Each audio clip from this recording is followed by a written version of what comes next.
This 2-pound ROOTX jar with included funnel applicator is designed specifically for homeowners who want a straightforward way to treat invasive roots in sewer and septic lines. The foaming formula expands inside the pipe so it can coat the entire interior surface rather than just flowing along the bottom like a liquid drain cleaner.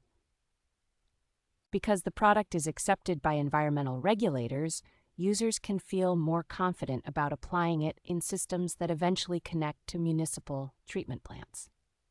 One jar is portioned for a single treatment that can cover roughly 50 feet of standard household pipe, which keeps dosing simple and reduces guesswork. Although it is not intended to blast open a completely blocked line, it excels as a preventative treatment that helps stop roots from reestablishing themselves after mechanical cleaning.